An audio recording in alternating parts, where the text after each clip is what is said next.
Hello guys, ನಾನು ನಿಮ್ಮ ಪ್ರೀತಿಯ ಸಂತು. ತುಂಬ ದಿನಗಳಿಂದ ಯೂಟ್ಯೂಬ್ ಪ್ರಾರಂಭ ಮಾಡಬೇಕಂತ ತುಂಬ ಆಸೆ ಇತ್ತು, ಆದರೆ ಅದು ಈಗ ಪ್ರಾರಂಭವಾಗಿದೆ. ನಿಮ್ಮೆಲ್ಲರ ಪ್ರೀತಿ ಮತ್ತು ಸಪೋರ್ಟ್ ನನ್ನ ಚಾನಲ್ಗೆ ಸಿಗುತ್ತಾ ಅಂತ ನಾನು ನಂಬಿದ್ದೇನೆ. ಈ ಒಂದು ಸ್ಟೋರಿಗೆ ನಾನು ಮುಖ್ಯವಾಗಿ ಒಂದು ಟೈಟಲ್ ಕೊಡಲಿಕ್ಕೆ ಬಯಸುತ್ತೇನೆ. ಒಂದು ಟೈಟಲ್ ಏನಂದರೆ ಅಲೆದಾಡುವ ಮನುಷ್ಯ.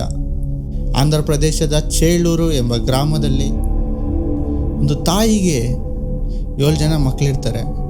ಒಂದು 7 ಜನ ಮಕ್ಕಳಲ್ಲಿ 4 ಬಗ್ಗೆ ನಾನು ಮಾತಾಡ್ತಾ ಇದ್ದೀನಿ.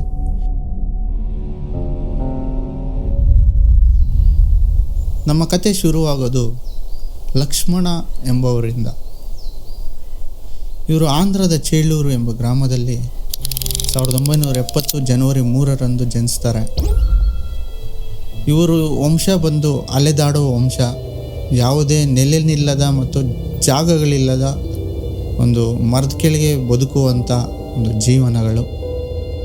ಇವರ ತಂದೆ ಮಾಟ ಮಂತ್ರ ಮತ್ತು ಮಾಟಗಾರಿಕೆ ಮಾಡ್ತಾಯಿದ್ರು.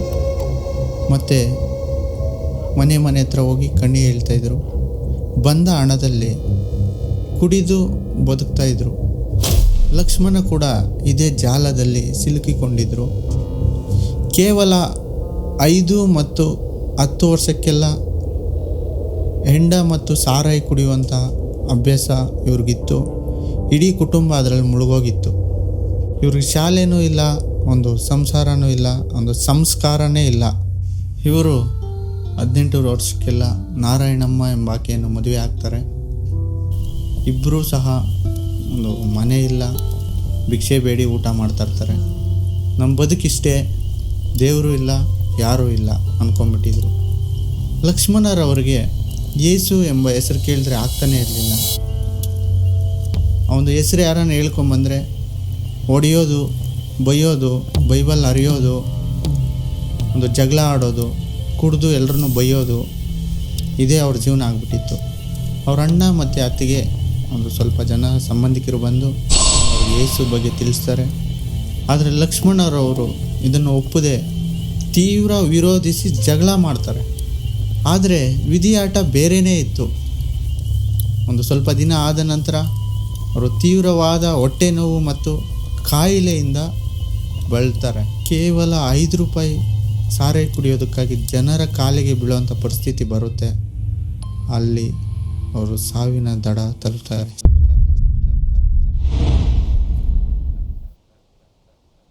ಸಾವು ಮತ್ತು ಬದುಕಿನ ಹೋರಾಟದಲ್ಲಿರುವಂಥ ಲಕ್ಷ್ಮಣರವರ ಪರಿಸ್ಥಿತಿ ಯಾವ ರೀತಿ ಆಗಿರುತ್ತಂದರೆ ತುಂಬ ಹದಗೆಟ್ಟೋಗಿರುತ್ತೆ.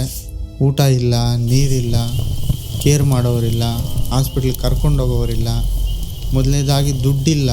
ಈ ರೀತಿ ಮಲಗಿರುವಾಗ ಒಂದು ಸಭೆಯ ಪಾಸ್ಟ್ರು ಬಂದು ಭಾರವಾಗಿ ನಂಬಿಕೆಯಾಗಿ ಪ್ರಾರ್ಥಿಸಿ ಹೋಗ್ತಾರೆ.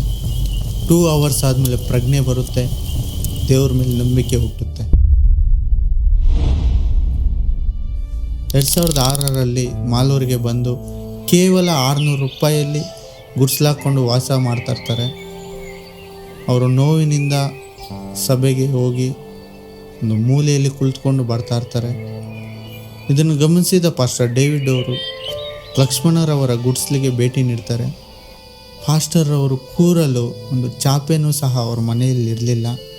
ಆದರೂ ಪಾಸ್ಟರ್ ನೆಲದ ಮೇಲೆ ಕುಳಿತುಕೊಂಡು ದೇವ್ರ ವಾಕ್ಯನ ಹೇಳಿದರು. ಲಕ್ಷ್ಮಣರವರು ಕಣ್ಣೀರು ಹಾಕ್ತಾರೆ. ನಮ್ಮಂಥ ಕಡು ಬಡವ ಅಲೆಮಾರಿ ಗುಡ್ಸ್ಲಿಗೆ ಯಾವ ಪಾಸ್ಟ್ರು ಬರ್ತಾರೆ ಅಂದ್ಕೊಂಡಿದ್ರು. ಅದೇ ದಿನ ಮೊಣಕಾಲೂರಿ ತಮ್ಮಂಥವು ಸಂಪೂರ್ಣವಾಗಿ ಸಮರ್ಪಣೆ ಮಾಡ್ಕೊತಾರೆ. ಬದುಕಿಸಿದ್ರು ನೀನೇ, ಸಾಯಿಸಿದ್ರು ನೀನೇ, ಸಂಪೂರ್ಣವಾಗಿ ದೇವ್ರ ಶರಣಾಗ್ತಾರೆ. ಕಡು ಬಡತನದಿಂದ ಬಳಲುತ್ತಿದ್ದ ಇವರಿಗೆ ದೇವರ ವಾಕ್ಯ ಒಂದು ಬಲವಾಗಿ ಮುಟ್ಟುತ್ತೆ. ಆ ವಾಕ್ಯದ ಪ್ರಕಾರ ನಂಬಿಕೆ ಇಟ್ಟು ದೇವರಿಗೆ ಕೊಡಲು ಪ್ರಾರಂಭಿಸ್ತಾರೆ. ನಂತರ ದೇವರು ಆಶೀರ್ವಾದ ಮಾಡಲು ಪ್ರಾರಂಭ ಮಾಡ್ತಾರೆ. ದೇವರು ಅವರಿಗೆ ಸೈಕಲ್ ಕೊಟ್ಟರು, ಬೈಕ್ ಕೊಟ್ಟರು. ಹರಿದ ಒಂದು ಗುಡಿಸ್ಲಿದ್ದಂಥ ಒಂದು ಜಾಗದಲ್ಲಿ ಸ್ವಂತ ಮನೆ ಕಟ್ಕೊಳ್ಳೋದಕ್ಕೆ ದೇವರು ಕೃಪೆ ಮಾಡ್ತಾರೆ. ಹೆಣ್ಮಕ್ಳಿಗೆ ಯಾವುದೇ ಕೊರತೆ ಇಲ್ಲದೆ ಅದ್ಧೂರಿಯಾಗಿ ಮದುವೆ ಮಾಡಿ ಮುಗಿಸ್ತಾರೆ. ಇವತ್ತು ಅದೇ ಲಕ್ಷ್ಮಣರವರು ಮಾಲೂರಲ್ಲಿ 100 ಜನಕ್ಕೆ ಪರಿಚಯವಾಗಿ ದೇವ್ರ ಸೇವೆನೂ ಮಾಡ್ತಾಯಿದ್ದಾರೆ. ಅನೇಕ ಹಳ್ಳಿಗಳು ಸಹ ಭೇಟಿ ನೀಡ್ತಾರೆ. ದೇವರು ಉತ್ತಮ ರೀತಿಯಾಗಿ ಅವ್ರು ನಡೆಸ್ತಾ ಇದ್ದಾರೆ. ಪ್ರಾಣಿಗಳಿಗಿಂತ ಕೀಳಾಗಿ ಬದುಕ್ತದಂಥ ಇವರ ಜೀವನ ಇವತ್ತು ಸಮಾಜದಲ್ಲಿ ಗೌರವ, ನೆಮ್ಮದಿ ಮತ್ತು ವಿಜಯದ ಜೀವನವಾಗಿ ಬದಲಾಗಿದೆ. ಈ ಕತೆ ನಿಮ್ಗೆ ಹೃದಯಕ್ಕೆ ಮುಟ್ಟಿದರೆ ಲೈಕ್ ಮಾಡಿ, ಸಬ್ಸ್ಕ್ರೈಬ್ ಮಾಡಿ ಮತ್ತು ನಂಬಿಕೆ ಕಳೆದುಕೊಂಡಿರುವ ನಿಮ್ಮ ಸ್ನೇಹಿತರಿಗೆ ಶೇರ್ ಮಾಡಿ. ಮುಂದಿನ ವಿಡಿಯೋದಲ್ಲಿ ಸಿಗೋಣ. ಧನ್ಯವಾದಗಳು. ನಾನು ನಿಮ್ಮ ಸಂತೋಷ್. ಬಾಯ್.